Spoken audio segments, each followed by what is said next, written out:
Hallelujah, praise the Lord. கர்த்தர் உங்கள் ஒவ்வொருவரையும் ஆசீர்வதிப்பாராக.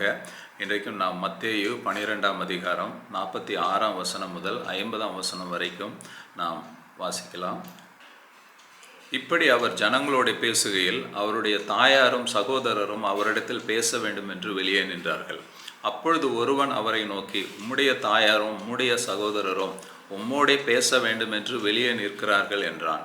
தம்மிடத்தில் இப்படி சொன்னவனுக்கு அவர் பிரதியுத்தரமாக, என் தாயார் யார், என் சகோதரர் யார் என்று சொல்லி தம்முடைய கையை தமது சீஷர்களுக்கு நேரே நீட்டி, இதோ என் தாயும் என் சகோதரரும் இவர்களே, பரலோகத்தில் இருக்கிற என் பிதாவின் சித்தத்தின்படி செய்கிறவன் எவனோ அவனே எனக்கு சகோதரனும் சகோதரியும் தாயுமாய் இருக்கிறான் என்றார். கிறிஸ்துவுக்குள் பிரியமானவர்களே, இந்த பகுதியில் நாம் பார்க்கிறோம், ஆண்டவராக இயேசு கிறிஸ்து அங்கே ஒரு வீட்டில் இருந்து அவர் போதித்து கொண்டிருக்கிறார். அப்பொழுது அவரை பார்க்கும்படியாக அவருடைய தாயாரும் சகோதரரும் வெளியே வந்து காத்திருக்கிறார்கள். அப்போது ஒருத்தன் சொல்கிறாரு, இது போல் உங்கள் அம்மாவும் உங்கள் பிரதர்ஸ் சிஸ்டர்ஸ்லாம் வெளியில் இருக்காங்க, உங்களை பார்க்கணுன்னு சொல்கிறாங்கன்னு. அப்போ தான் ஆண்டவராக இயேசு கிறிஸ்து இந்த காரியத்தை சொல்லுகிறார். சீஷர்களை நோக்கி, இவர்கள் தான் என்னுடைய தாய், என்னுடைய சகோதரர்கள். காரணம், பரலோகத்தில் இருக்கிற என் பிதாவின் சித்தத்தின்படி செய்கிறவன் தான் எனக்கு சகோதரனும் சகோதரியும் தாயுமாய் இருக்கிறான் என்று சொல்லுகிறார். அந்த பகுதியை நான் தியானித்து கொண்டு வந்த பொழுது 3 காரியங்களை ஆண்டவர் எனக்கு ஆவியானவர் மூலமாக வெளிப்படுத்தினார். அந்த 3 காரியங்களை உங்களுக்கு நான் சொல்ல ஆசைப்படுகிறேன். முதலாவது, ஏன் ஆண்டவராக இயேசு கிறிஸ்து இப்படி சொல்லணும்? வெளியில் நிற்கிறது அவங்க அம்மா தான், அவங்க பிரதர்ஸ் தான். ஆனால் இவர் என்ன சொல்கிறாருன்னா, இங்கே சீஷர்களை காண்பித்து இவங்க தான் எனக்கு சகோதரன் சகோதரி தாயாக இருக்கிறாங்க. காரணம், பரலோகத்தினுடைய பிதாவின் சித்தத்தின்படி செய்கிறவன் தான் என்னுடைய ரிலேட்டிவ்ஸ் அப்படின்னு சொல்லுகிறதை பார்க்க. இதை ஏன் சொல்கிறாருன்னா, 3 காரியங்களை இங்கே நாம் பார்க்க முடியும். முதலாவதாக பார்க்குறோம், ஸ்பிரிச்சுவல் ஃபேமிலி. அதாவது வெளியில் நிற்கிறவங்க அம்மாவும் அவங்க பிரதர்ஸ்லாம் பிளட் ரிலேட்டிவ்ஸ் அவங்கெல்லாம். ஆனால் ஆண்டவர் என்ன சொல்கிறாருன்னா, ஸ்பிரிச்சுவல் ஃபேமிலின்னு சொல்கிறாரு. அந்த குடும்பம் இல்லை, என்னுடைய குடும்பம் ஸ்பிரிச்சுவல் ஃபேமிலின்னு சொல்கிறாரு. அப்படின்னா டூயிங் காட்ஸ் வில், அதுதான் அங்கே நம்ம இயேசு சொல்லுகிறத நம்ம வாசிக்க கேட்டோம். பரலோகத்தில் இருக்கிற என் பிதாவின் சித்தத்தின்படி செய்கிறவன் எவனோ அவன் தான் எனக்கு பிரதரு, அவ தான் எனக்கு சிஸ்டரு அப்படின்னு சொல்கிறார். அப்போது spiritual family, he wanted to form a spiritual family, அதாவது ஒரு ஆவிக்குரிய குடும்பத்தை குறித்து இங்கே அவர் பேசுகிறதை பார்க்கிறோம். டூயிங் காட்ஸ் வில் அப்படின்னு சொல்கிறத பார்க்குறோம். இந்த பிளட் ரிலேட்டிவ்ஸு இல்லை ஃபேமிலியிலேருந்து வர்றவங்க, அது எப்படின்னா அது ஃபிசிக்கல் ஃபேமிலின்னு நம்ம சொல்ல முடியும். அப்படின்னா ஏசு கிறிஸ்து இங்கே என்ன சொல்கிறாருன்னா, ஒன்று ஸ்பிரிச்சுவல் ஃபேமிலி, இன்னொன்று ஃபிசிக்கல் ஃபேமிலி. ஸ்பிரிச்சுவல் ஃபேமிலிங்கிறது பிதாவின் சித்தத்தை, ஆவிக்குரிய குடும்பம், அது பிதாவின் சித்தத்தை நிறைவேற்றுகிறவர்கள், பிதாவின் சித்தத்தை செய்கிறவர்கள், பிதாவினுடைய வார்த்தைக்கு கீழ்ப்படுகிறவர்கள். அடுத்தது பார்த்திங்கன்னா ஃபிசிக்கல் ஃபேமிலி, அது ஒரு ஜீனியாலஜி, அதாவது சுய பெருமையில் வாழ்கிறது. அதாவது நான் இந்த குடும்பத்தை சேர்ந்தவன், நான் இந்த எங்கள் தாத்தா இப்படி, எங்கள் அப்பா இப்படி, நான் இந்த சர்ச்சை சேர்ந்தவன் இப்படின்னு நம்ம கூட இப்போ இந்த நாட்களில் சொல்கிறத பார்க்கணும். நான் யார் தெரியுமா, என் பேக்ரவுண்ட் என்ன தெரியுமா பாருங்க. அதுதான் சுய பெருமையில் வாழறது, living in self pride. So spiritual ஃபேமிலிங்கிறது டூயிங் காட்ஸ் வில், அதே ஃபிசிக்கல் ஃபேமிலிங்கிறது லிவிங் இன் செல்ஃப் ப்ரைடு. இதை நம்ம புரிஞ்சுக்கிறதுக்கு நான் யோவான் 8ஆம் அதிகாரம் 31 33ஆம் வசனம் வரைக்கும் நான் வாசிக்கிறேன். இயேசு தம்மை விசுவாசித்த யூதர்களை நோக்கி, நீங்கள் என் உபதேசத்தில் நிலைத்திருந்தால் மெய்யாகவே என் சீஷராய் இருப்பீர்கள், சத்தியத்தையும் அறிவீர்கள், சத்தியம் உங்களை விடுதலையாக்கும் என்றார். அவர்கள் அவருக்கு பிரதியுத்தரமாக, நாங்கள் ஆபிரகாமின் சந்ததியாய் இருக்கிறோம், நாங்கள் ஒரு காலம் ஒருவனுக்கும் அடிமைகளாய் இருக்கவில்லை, விடுதலை ஆவீர்கள் என்று நீர் எப்படி சொல்லுகிறீர் என்றார்கள்.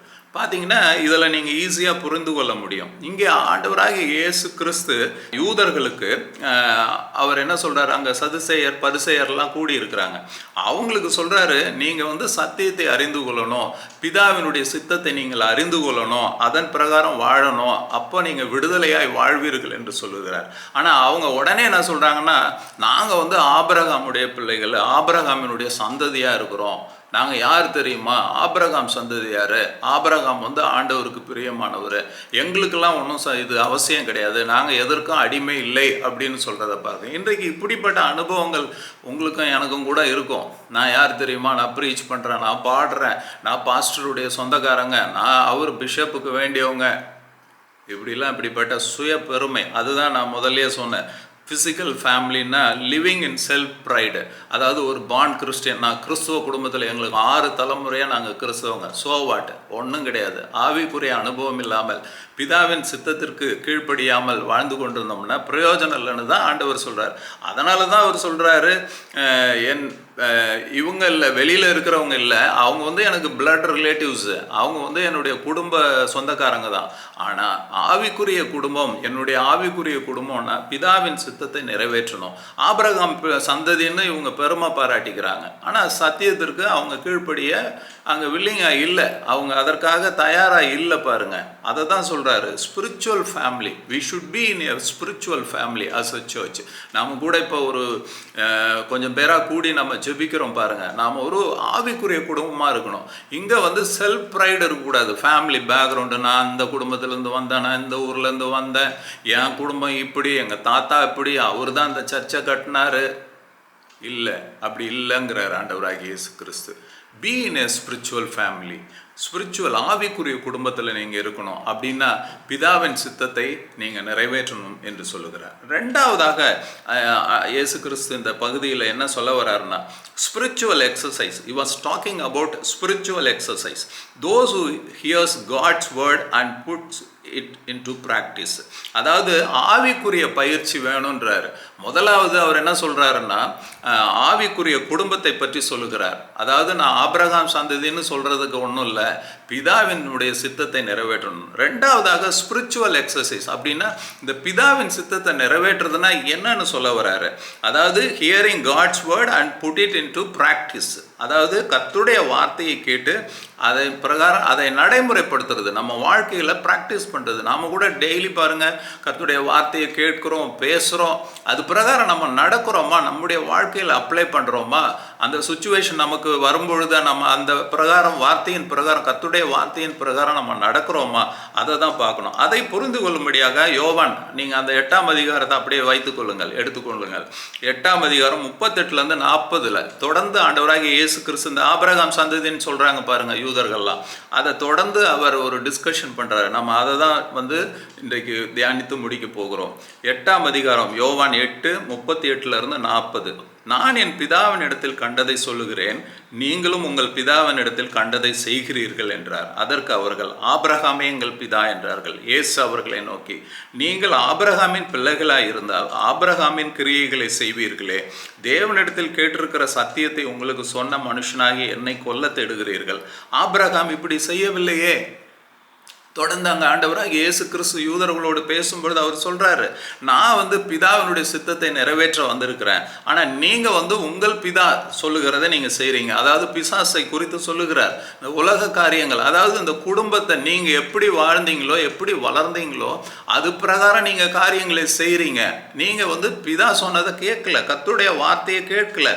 பாருங்கள், இங்கே சொல்கிறாரு அந்த 40வது வசனத்தில், நான் தேவனிடத்தில் கேட்டிருக்கிற சத்தியத்தை உங்களுக்கு சொன்னேன், ஆனால் நீங்கள் வந்து என்னை கொலை செய்ய நீங்க பார்க்கிறீங்க. ஆனா ஆபிரகாம் இப்படி செய்யலையே அப்படிங்கிறாரு. ஸோ பிதாவின் சித்தத்தை நிறைவேற்றுறதுன்னா கர்த்தருடைய வார்த்தையை கேட்டு அதன்படி நடக்கிற அனுபவம் நமக்கு வேண்டும். That is called spiritual exercises. நான் ஃபர்ஸ்ட் சொன்ன ஸ்பிரிச்சுவல் ஃபேமிலி பற்றி ஆண்டவராகிய இயேசு கிறிஸ்து சொன்னார். அதாவது ஆபிரகாம் சந்ததின்னு சொல்றது இல்லை, பிதாவினுடைய சித்தத்தை நிறைவேற்றுறதுன்னு சொன்னார். ரெண்டாவது spiritual exercise. He mentioned about spiritual exercise. அப்படின்னா கர்த்தருடைய வார்த்தையை கேட்டு அதன்படி நடக்கிற அனுபவம். எனவே ஆபிரகாம் பிள்ளைகள்னு சொல்றது இல்லை. நாம கூட இந்த சர்ச்சில், நான் இந்த சர்ச் மெம்பரு, நான் அதை அபிஷேகம் பெற்றிருக்கிறேன், நான் அந்நிய பாஷை பேசுகிறேன், எல்லாம் correct. Are you hearing God's word? Every day you are hearing God's word. Are you practicing in your life? அதை வந்து do you apply God's word in your life, day to day life? உங்களுடைய அனுதின வாழ்க்கையில் நீங்கள் கர்த்தருடைய வார்த்தையை நீங்கள் அதை வந்து ப்ராக்டிஸ் பண்ணுறீங்களா? நீங்கள் இப்போ கர்த்தருடைய வார்த்தையை பேசுகிறீங்க, கர்த்தருடைய வார்த்தையை கேட்குறீங்க, கர்த்தருடைய வார்த்தையை படிக்கிறீங்க, ஆனால் அதை வந்து நீங்கள் ப்ராக்டிஸ் பண்ணுறீங்களாங்கிறது தான் இம்பார்ட்டண்ட். அதை தான் ஆண்டவராகிய இயேசு கிறிஸ்து சொல்லுகிறார். அது என்னன்னா ஸ்பிரிச்சுவல் எக்ஸசைஸ் என்று சொல்லுகிறார். அதாவது ஆவிக்குரிய பயிற்சி. அதை நம்ம எடுக்கணும் ஒவ்வொரு நாளும். when the situation comes, any situation comes, we have to apply word of God into that situation. ஒரு சோர்வான காரியம் இல்லை ஒரு வருத்தமான காரியம் நடக்குதுன்னா நீங்கள் ஒன்றுக்கு கவலைப்படாமல் எல்லாவற்றையும் குறித்து ஸ்தோத்திரத்தோடு உங்கள் விண்ணப்பத்தை அதை வந்து நம்ம ப்ராக்டிஸ் பண்ணணும். அதே போல் நம்ம கூட இருக்கிற ஃப்ரெண்ட்ஸ் எல்லாம் இன்னைக்கு பார்ட்டிக்கு போகலாம், இன்னைக்கு சினிமாவுக்கு போகலான்னு சொல்கிறாங்க.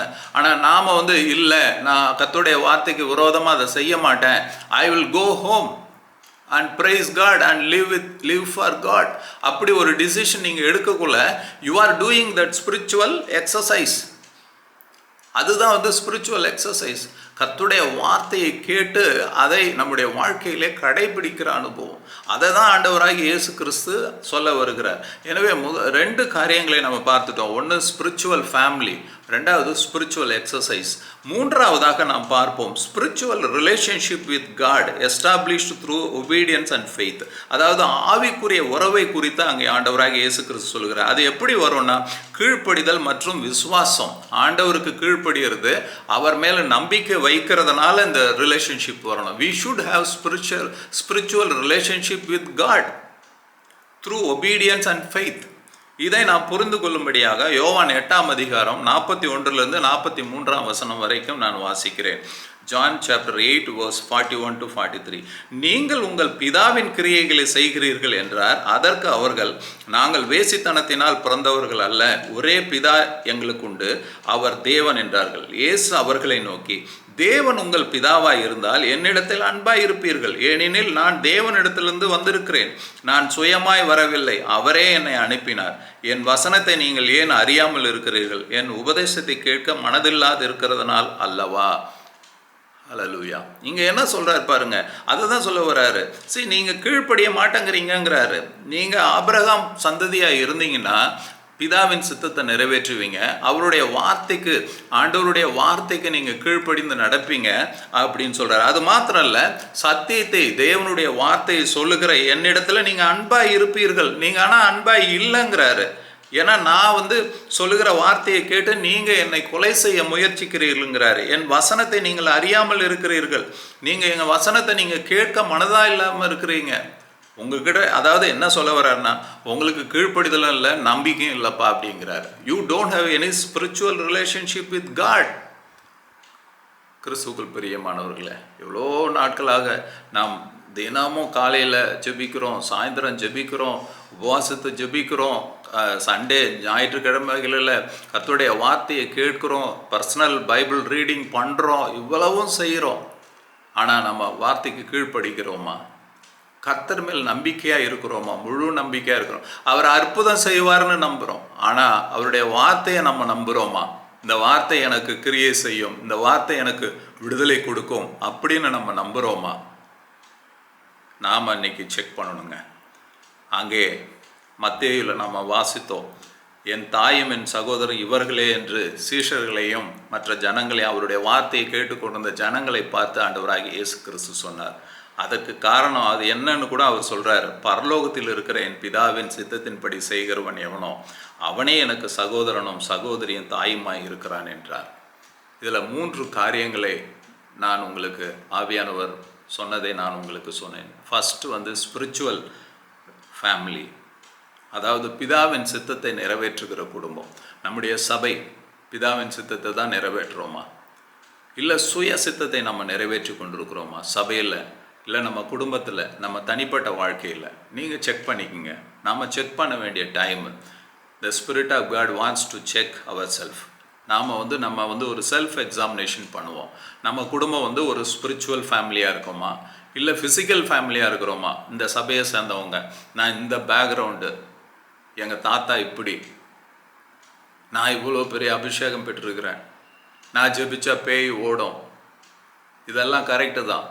ஆனால் அது இல்லைன்னு சொல்கிறாரு. பிதாவின் சித்தத்தை நாம் தனிப்பட்ட வாழ்க்கையில், நம்ம குடும்பத்தில், நம்முடைய சபையில் நாம் நிறைவேற்ற வேண்டும் என்று ஆவியானவர் விரும்புகிறார். 2வதாக பார்க்கிறோம் ஸ்பிரிச்சுவல் எக்ஸசைஸ். கர்த்தருடைய வார்த்தையை பேசுறதில்ல, கேட்கறதில்ல, அதை நம்முடைய வாழ்க்கையிலே நாம் கடைபிடிக்க வேண்டும் என்று ஆவியானவர் விரும்புகிறார். அதுதான் பிதாவின் சித்தத்தை நிறைவேற்றுதல் என்பது. 3வதாக spiritual relationship with God through obedience and faith. அவருக்கு கீழ்ப்படிதல், அவர் மீது நம்பிக்கையாக இருத்தல். அப்படிப்பட்ட அனுபவம் தான் spiritual relationship. Do we have personal relationship with Jesus Christ? நமக்கும் அவருக்கும் ஒரு தொடர்பு இருக்கா? அப்படின்னு நம்ம ஜெபிச்சா உடனே அவர் கேட்பார். இப்போவே நீங்கள் பாருங்கள், உங்களுக்கு ஒரு ஃப்ரெண்டு இருக்காங்க, க்ளோஸ் ஃப்ரெண்டுன்னா நீங்கள் ஃபோன் பண்ணிங்கன்னா அவங்க உடனே பதில் சொல்லுவாங்க. கொஞ்ச நேரத்தில் திருப்பி கூப்பிடுவாங்க, என்ன விஷயம், ஏன் அப்படின்னு. இதே வந்து உங்களுக்கும் அவங்களுக்கும் தொடர்பு இல்லைன்னு வச்சுங்க, ரிலேஷன்ஷிப்பே இல்லை, ஒரு வருஷம் கழிச்சு திடீர்னு ஃபோன் அடிச்சிங்கன்னா எடுக்காமல் கூட இருப்பாங்க. யார் நம்புறோன்னு கூட தெரியாத இருக்கிறதுக்கு வாய்ப்பு இருக்குது பிரியமானவர்களே. எனவே இந்த 3 காரியங்களை இந்த பகுதியிலிருந்து நாம் இன்றைக்கு கற்றுக்கொண்டிருக்கிறோம். இப்பொழுது நாம் செபிக்கும் பொழுது ஆண்டவருடைய கரத்திலே நம்மை ஒப்பு கொடுப்போம். ஆண்டவரே, நான் வார்த்தையை கேட்குறேன், நான் கிறிஸ்துவ குடும்பம்னு சொல்கிறேன், நான் இந்த சபையில் இருக்கிறேன்னு சொல்கிறேன், அந்நிய பாஷை பேசிக்கிட்டு இருக்கிறேன், ஆவிக்குரிய அனுபவம் பெற்றதாக நான் நினச்சிக்கிட்டு இருக்கிறேன். ஆனால் எனக்கு வந்து நான் ஸ்பிரிச்சுவல் ஃபேமிலியாக இல்லை. ஏன்னா உம்முடைய சித்தத்தை நான் நிறைவேற்றலை, என்னுடைய சித்தத்தை நிறைவேற்றுறேன், நான் விரும்புகிற பிரகாரம் நான் வாழ்ந்து கொண்டிருக்கிறேன். கிறிஸ்துவ வாழ்க்கைங்கிறது அப்படி இல்லைங்க. நாமவே ஒரு செட் ஆஃப் ரூல்ஸ் வச்சுக்கிட்டு 3 வேளை நான் ஜெபிச்சிட்டேன், காலையில் ஒரு சாப்டர் பைபிளை படிச்சுட்டேன், அப்படி வாழுகிற அனுபவம் இல்லை. பிதாவின் சித்தத்தை நிறைவேற்றணும். ஆண்டவர் அன்னைக்கு உங்களுக்கு என்ன சொல்கிறாரு, இதை செய்யன்னு சொன்னாக்க அதுக்கு நம்ம கீழ்ப்படுகிறோமா? ஸ்பிரிச்சுவல் எக்ஸசைஸ் பண்ணணும் ஒவ்வொரு நாளும். வி ஹாவ் டு, எப்படி ஃபிசிக்கலாக வந்து நம்ம பாடி நல்லா வச்சுக்கணுங்கிறதுக்காக வாக்கிங் பண்ணுறோம், ட்ரெட்மில் பண்ணுறோம், இப்படிலாம் காரியங்களை செய்கிறோம் பாருங்கள். அதே போல் we have to do spiritual exercise. அப்படின்னா என்னன்னா, கர்த்தருடைய வார்த்தையை நம்முடைய வாழ்க்கையில் நாம் அப்ளை பண்ணணும், ப்ராக்டிஸ் பண்ணணும். 3ஆவதாக ஸ்பிரிச்சுவல் ரிலேஷன்ஷிப் வித் காட். இயேசுவோடு நமக்கு ஒரு க்ளோஸ்னஸ் இருக்கணும், நெருங்கிய தொடர்பு இருக்கணும். அது எப்படி இருக்கும்? அவருக்கு கீழ்ப்படியணும், அவர் மீது நாம் நம்பிக்கை வைக்கணும். அப்படிப்பட்ட காரியங்களை நாம் செய்யும் பொழுது நாம் அவருடைய ரிலேட்டிவ்ஸாக மாறுறோங்க. அப்போ தான் நம்ம இயேசுவை வந்து அப்பான்னு சொல்ல முடியும். அப்போ தான் இயேசுவை நாம் சகோதரர் என்று சொல்ல முடியும். அப்போ தான் ஆண்டவராக இயேசு கிறிஸ்து நம்மை பார்த்து சொல்லுவார், he is my daughter, he is my brother, she is my mother, he is my father. அப்போ தான் அவர் சொல்லுவார். பிதாவின் சித்தத்தை நிறைவேற்றணும். நம்மை ஒப்பு கொடுத்த ஆண்டவருடைய கரத்திலே, ஆண்டவரே என்னை மாற்றுங்கப்பா, இது வரைக்கும் நான் வந்து ஒரு ஃபிசிக்கல் ஃபேமிலி, நான் ஒரு உலக பிரகாரமாக இருந்துட்டேன், நான் ஆபிரகாம் சந்ததி, நான் அந்த சந்ததி, இந்த சந்ததி, இந்த சபை, இப்படி வாழ்ந்துட்டேன் ஆண்டவரே. ஆனால் இனி வரும் இன்றைக்கு நான் உங்களுடைய பாதத்தில் கற்றுக்கொண்டிருக்கிறேன். நான் வந்து I belong to spiritual family, நான் ஆவிக்குரிய குடும்பத்தை சேர்ந்தவன். அப்படின்னா உங்களுடைய சித்தத்தை நான் என்னுடைய வாழ்க்கையில், என்னுடைய குடும்பத்தில், என்னுடைய சபையில் நாங்கள் நிறைவேற்ற ஒப்பு கொடுக்குறோம். As a church we commit ourselves to God. ஆண்டவரிடத்தில் சொல்லுவோம், இயேசுவின் இடத்துல சொல்லுவோம், இனிமே ஆண்டவரே நாங்கள் உம்முடைய சித்தத்தை பரிபூர்ணமாக 100% நாங்கள் நிறைவேற்ற எங்களுக்கு நாங்கள் ஒப்பு கொடுக்குறோன்னு சொல்லுவோம். ஸ்பிரிச்சுவல் எக்ஸசைஸ் தினமும் ஆண்டவரே நாங்கள் உம்முடைய வார்த்தையை எங்களுடைய வாழ்க்கையில் எந்த சூழ்நிலையிலும் நாங்கள் அதை மாத்திரமே நாங்கள் கடைபிடிக்க எங்களை ஒப்பு கொடுக்குறோன்னு சொல்லுவோம். நாங்கள் உலகத்தில் மற்றவங்களோட எல்லா ரிலேஷன்ஷிப்பில் இருக்கிறோம், ஃப்ரெண்ட்ஸோடு இருக்கிறோம், வாட்ஸ்அப் குரூப்பில் இருக்கிறோம், ஜூமில் இருக்கிறோம், கூகுள் மீட்டில் இருக்கிறோம். ஆனால் உம்மோட நாங்கள் இருக்கணும் ஆண்டவரே. அது எப்படி அவரோட தொடர்பில் இருக்கணும்னா, we need obedience and faith. தாழ்மை வேணும், கீழ்ப்படிதல் வேண்டும், நம்பிக்கை வேண்டும். பிரியமானவர்களே, கர்த்தர் உங்கள் ஒவ்வொருவரையும் ஆசீர்வதிப்பாராக. ஆமென், ஆமென்.